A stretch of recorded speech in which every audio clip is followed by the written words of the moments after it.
भगवद गीता का पहला और सबसे महत्वपूर्ण रहस्य है कर्तव्य का धर्म। मनुष्य के जीवन में सबसे बड़ा प्रश्न यही होता है कि उसे क्या करना चाहिए और क्या नहीं करना चाहिए। जब मनुष्य अपने कर्तव्य को समझ लेता है तब उसका जीवन सही दिशा में चलने लगता है। इस रहस्य को समझने के लिए हमें उस समय में जाना होगा जब कुरुक्षेत्र का युद्ध शुरू होने वाला था। कुरुक्षेत्र के मैदान में दो विशाल सेनाएं आमने सामने खड़ी थीं। एक तरफ पांडवों की सेना थी और दूसरी तरफ कौरवों की। दोनों सेनाओं में महान योद्धा थे। शंख बज चुके थे, रथ सज चुके थे और युद्ध शुरू होने ही वाला था। पांडवों की ओर से सबसे महान योद्धा थे अर्जुन। अर्जुन एक महान धनुर्धर थे। उनके सामने उनकी अपनी ही कुल परिवार की सेना खड़ी थी। उनके गुरु, उनके रिश्तेदार, उनके मित्र सब कौरवों की ओर से युद्ध करने आए थे। अर्जुन का रथ चला रहे थे श्री कृष्ण। जब अर्जुन ने युद्ध भूमि में अपने ही लोगों को देखा तो उनका मन कांप उठा। उनके हाथ से गांडीव धनुष ढीला पड़ गया। उनके शरीर में कंपन होने लगा और मन में भारी दुख भर गया। अर्जुन ने श्री कृष्ण से कहा, हे कृष्ण, मैं इस युद्ध को नहीं लड़ सकता। सामने मेरे गुरु द्रोणाचार्य, मेरे पितामह भीष्म पितामह, मेरे भाई, मेरे मित्र खड़े हैं। मैं इन्हें कैसे मार सकता हूँ? अगर इन्हें मारकर मुझे पूरा राज्य भी मिल जाए तो भी ऐसा राज्य मेरे लिए व्यर्थ है। अर्जुन का मन मोह और करुणा से भर गया। उन्होंने अपने हथियार नीचे रख दिए और कहा, मैं युद्ध नहीं करूँगा। यहीं से शुरू होता है भगवद गीता का पहला रहस्य। श्री कृष्ण ने अर्जुन को समझाया कि उनका दुख केवल मोह के कारण है। उन्होंने कहा, हे अर्जुन, तुम जिस दुख में डूबे हो वह ज्ञानियों के योग्य नहीं है। ज्ञानी व्यक्ति न जीवित लोगों के लिए शोक करता है और न ही मृत लोगों के लिए। श्री कृष्ण ने अर्जुन को समझाया कि यह शरीर नश्वर है लेकिन आत्मा अमर है। आत्मा न कभी जन्म लेती है और न कभी मरती है। शरीर बदल जाता है जैसे मनुष्य पुराने कपड़े छोड़कर नए कपड़े पहनता है। इसलिए किसी की मृत्यु वास्तव में आत्मा की मृत्यु नहीं होती।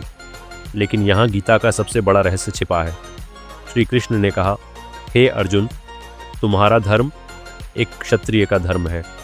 क्षत्रिय का सबसे बड़ा कर्तव्य है धर्म की रक्षा करना। अगर धर्म की रक्षा के लिए युद्ध करना पड़े तो वह युद्ध करना ही उसका कर्तव्य है। यहाँ गीता हमें सिखाती है कि जीवन में सबसे महत्वपूर्ण चीज़ है कर्तव्य। बहुत बार जीवन में ऐसे समय आते हैं जब हमें कठिन निर्णय लेने पड़ते हैं। हमारा मन डर जाता है, भावनाएं हमें रोकती हैं, लेकिन अगर वह काम हमारा कर्तव्य है तो हमें उसे करना ही चाहिए। अर्जुन युद्ध से भागना चाहते थे क्योंकि उनके सामने उनके अपने लोग थे। लेकिन श्री कृष्ण ने उन्हें समझाया कि यह युद्ध स्वार्थ के लिए नहीं बल्कि धर्म की रक्षा के लिए है। अगर अधर्म को रोका नहीं जाएगा तो दुनिया में अन्याय फैल जाएगा। इसलिए कर्तव्य से भागना सही नहीं है। गीता का पहला रहस्य यही है। मनुष्य को परिणाम के डर से अपना कर्तव्य नहीं छोड़ना चाहिए। श्री कृष्ण ने कहा, कर्म करना तुम्हारा अधिकार है लेकिन उसके फल पर तुम्हारा अधिकार नहीं है। इसका मतलब यह है कि मनुष्य को अपना काम पूरी ईमानदारी से करना चाहिए लेकिन परिणाम की चिंता नहीं करनी चाहिए। जब मनुष्य परिणाम के बारे में ज़्यादा सोचता है तो वह डर जाता है। डर के कारण वह अपना काम ठीक से नहीं कर पाता। लेकिन जो व्यक्ति केवल अपने कर्तव्य पर ध्यान देता है वह कभी कमज़ोर नहीं पड़ता। यही गीता का गहरा रहस्य है। श्री कृष्ण ने अर्जुन को बताया कि इस संसार में हर व्यक्ति का एक धर्म और कर्तव्य होता है। अगर कोई व्यक्ति अपने धर्म को छोड़ देता है तो वह अपने जीवन के उद्देश्य को खो देता है। मान लो कोई डॉक्टर केवल इस डर से मरीज का इलाज न करे कि कहीं मरीज मर न जाए, तो क्या यह सही होगा? नहीं, क्योंकि उसका कर्तव्य है इलाज करना। इसी तरह एक सैनिक का कर्तव्य है देश की रक्षा करना। अगर वह युद्ध से डरकर भाग जाए तो यह उसके धर्म के खिलाफ होगा। श्री कृष्ण ने अर्जुन से कहा, अगर तुम युद्ध से भागोगे तो लोग तुम्हें कायर कहेंगे, तुम्हारी कीर्ति नष्ट हो जाएगी और तुम्हें जीवन भर पछताना पड़ेगा। लेकिन उन्होंने अर्जुन को केवल डराकर युद्ध के लिए नहीं कहा, उन्होंने उन्हें ज्ञान दिया। उन्होंने बताया कि जब मनुष्य स्वार्थ, मोह और भय से मुक्त होकर अपना कर्तव्य करता है तब वह वास्तव में धर्म का पालन करता है। ऐसा व्यक्ति कर्म करते हुए भी कर्म के बंधन में नहीं बनता। यही गीता का सबसे बड़ा रहस्य है। मनुष्य को अपने जीवन में 3 चीज़ों से बचना चाहिए: मोह, भय, स्वार्थ। ये तीनों चीज़ें मनुष्य को उसके कर्तव्य से दूर कर देती हैं। जब अर्जुन ने श्री कृष्ण की बातें सुनी तो धीरे धीरे उनके मन का भ्रम दूर होने लगा। उन्हें समझ में आने लगा कि वह केवल अपने रिश्तों के कारण युद्ध से भागना चाहते थे, लेकिन अगर अधर्म को नहीं रोका गया तो समाज में अन्याय बढ़ जाएगा। श्री कृष्ण ने उन्हें बताया कि यह युद्ध केवल ज़मीन के लिए नहीं है, यह युद्ध धर्म और अधर्म के बीच है, और जब धर्म की रक्षा का समय आए तो पीछे हटना सही नहीं होता। धीरे धीरे अर्जुन का मन मजबूत हो गया। उन्होंने अपना गांडीव धनुष फिर से उठा लिया। उनकी आंखों में अब डर नहीं था, अब उन्हें अपने कर्तव्य का ज्ञान हो चुका था। उन्होंने श्री कृष्ण से कहा, हे कृष्ण, अब मेरा भ्रम दूर हो गया है, अब मैं आपके बताए मार्ग पर चलने के लिए तैयार हूँ। यही वह क्षण था जब अर्जुन एक भ्रमित योद्धा से फिर से एक महान योद्धा बन गए।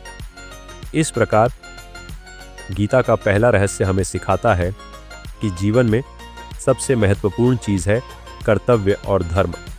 अगर मनुष्य अपने कर्तव्य को समझ ले और बिना डर, बिना स्वार्थ और बिना मोह के उसे निभाए तो उसका जीवन महान बन सकता है।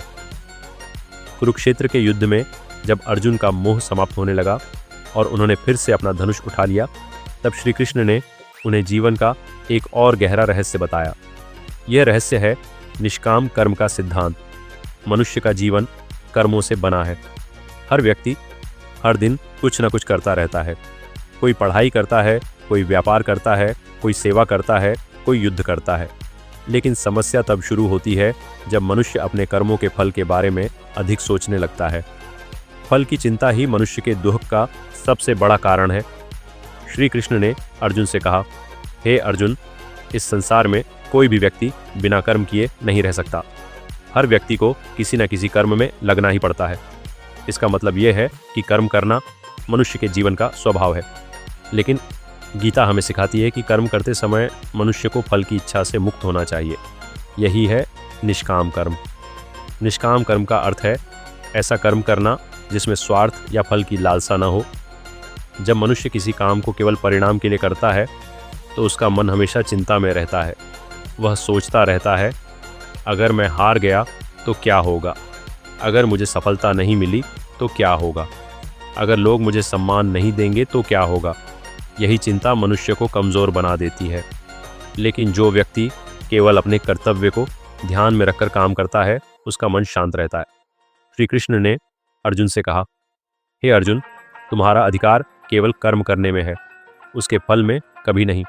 इसका अर्थ यह है कि मनुष्य को अपना काम पूरी ईमानदारी और लगन से करना चाहिए, लेकिन उसके परिणाम की चिंता भगवान पर छोड़ देनी चाहिए। ये बात सुनने में सरल लगती है, लेकिन वास्तव में ये जीवन का बहुत बड़ा रहस्य है। मान लो एक किसान खेत में बीज बोता है। वह खेत को जोतता है, पानी देता है और मेहनत करता है। लेकिन क्या वह यह तय कर सकता है कि बारिश कब होगी या फसल कितनी होगी? नहीं, उसका काम केवल मेहनत करना है। फसल का परिणाम कई चीज़ों पर निर्भर करता है। इसी तरह जीवन में भी मनुष्य को अपने कर्म करने चाहिए, लेकिन परिणाम की चिंता में नहीं डूबना चाहिए। श्री कृष्ण ने बताया कि जो व्यक्ति केवल फल की इच्छा से काम करता है, वह कर्म के बंधन में फंस जाता है। ऐसा व्यक्ति हमेशा दुखी रहता है। अगर उसे सफलता मिलती है तो वह अहंकारी हो जाता है, और अगर असफलता मिलती है तो वह दुखी हो जाता है। लेकिन जो व्यक्ति निष्काम भाव से कर्म करता है, वह इन दोनों स्थितियों से ऊपर उठ जाता है। वह न सफलता से घमंड करता है और न असफलता से दुखी होता है। यही स्थिति योग की स्थिति कहलाती है। श्री कृष्ण ने अर्जुन से कहा, योग का अर्थ है कर्मों में कुशलता। जब मनुष्य बिना स्वार्थ के, बिना लालच के और बिना डर के कर्म करता है, तब उसका काम सबसे अच्छा होता है। यही सच्चा योग है। निष्काम कर्म का एक और गहरा अर्थ है, मनुष्य को अपने कर्म भगवान को समर्पित कर देने चाहिए। जब मनुष्य ये सोचता है कि वह जो भी कर रहा है वह भगवान के लिए कर रहा है, तब उसका मन पवित्र हो जाता है। उसके अंदर अहंकार नहीं रहता। वह यह नहीं सोचता कि मैंने यह किया, वह सोचता है ये सब भगवान की इच्छा से हो रहा है। ऐसा व्यक्ति कर्म करते हुए भी कर्म के बंधन से मुक्त हो जाता है। श्री कृष्ण ने अर्जुन को समझाया कि संसार में दो प्रकार के लोग होते हैं। पहले वे लोग जो केवल अपने स्वार्थ के लिए काम करते हैं। ऐसे लोग हमेशा बेचैन रहते हैं। उन्हें हमेशा अधिक धन, अधिक शक्ति और अधिक सम्मान चाहिए। लेकिन जितना अधिक उन्हें मिलता है उतना ही उनका लालच बढ़ता जाता है। दूसरे वे लोग होते हैं जो सेवा और कर्तव्य के लिए काम करते हैं। ऐसे लोग शांत और संतुष्ट रहते हैं। उन्हें अपने कर्म में ही आनंद मिलता है। श्री कृष्ण ने कहा कि सच्चा ज्ञानी वही है जो कर्म करते हुए भी अपने मन को शांत रखता है। वह संसार में रहते हुए भी संसार के मोह में नहीं फंसता। उदाहरण के लिए, कमल का फूल पानी में रहता है, लेकिन पानी उसे गीला नहीं करता। इसी तरह एक ज्ञानी व्यक्ति संसार में रहते हुए भी संसार के मोह से मुक्त रहता है। निष्काम कर्म का सबसे बड़ा लाभ यह है कि यह मनुष्य के मन को शुद्ध करता है। जब मनुष्य बिना स्वार्थ के कर्म करता है तब उसका मन धीरे धीरे पवित्र हो जाता है। उसके अंदर करुणा, दया और प्रेम बढ़ने लगता है। ऐसा व्यक्ति दूसरों की भलाई के बारे में सोचता है। श्री कृष्ण ने अर्जुन से कहा, महान व्यक्ति जो करता है सामान्य लोग भी वही करते हैं।